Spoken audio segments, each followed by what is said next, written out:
भर में मानसून हवाओं का स्पेल दाखिल हो चुका। कहीं हल्की फुल्की तो कहीं मूसलाधार बारिशें जारी हैं।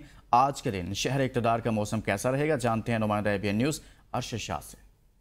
जी बिल्कुल ऐसा ही है। मुल्क भर में मानसून की बारिशों का जो स्पेल है वो गुज़िश्ता 4 रोज़ से दाखिल हो चुका हुआ है। मौसम काफ़ी खुशगवार है। शहर इक़्तिदार समेत पंजाब और पूरे मुल्क का जो मौसम है वो काफ़ी ज़्यादा जो है वो खुशगवार हो गया है। अगर हम बात करें मैदानी इलाकों की, तो मैदानी इलाकों में कहीं कहीं हल्की फुल्की बारिश देखने में आ रही है, लेकिन जो बलाई इलाके हैं जिनमें गिलगित बल्तिस्तान, खैबर पख्तूनख्वा, कश्मीर, मरी समेत जो बलाई इलाके हैं, यहाँ पर गुज़िश्ता 4 रोज़ से लगातार जो बारिशें हैं वो जारी हैं। शहरी इक़्तिदार में हमने कल का जो दिन है वो काफ़ी गर्म गुजारा है। उसके बाद रात गए से बारिशों का जो सिलसिला है वो फिर से शुरू हो चुका है। अब भी जो मौसम है वो काफ़ी खुशगवार है।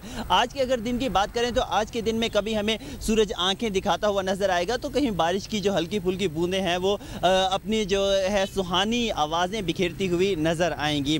शहरी इक़्तिदार में जो कम से कम दर्जा हरारत है गुज़िश्ता 24 घंटों के दौरान जो है वो 26 डिग्री सेंटीग्रेड रहा और आइंदा 24 घंटों के दौरान वो 23 डिग्री सेंटीग्रेड तक जाने के इम्कानात मौजूद हैं और ज़्यादा से ज़्यादा जो दर्जा हरारत है वो 31 डिग्री सेंटीग्रेड तक रहेगा। हवा में नमी का तनासुब 92% है, जबकि 40 किलोमीटर फी घंटा की रफ्तार से ठंडी हवाएं चल रही हैं, जिन्होंने मौसम को काफ़ी खुशगवार बना दिया है। जी।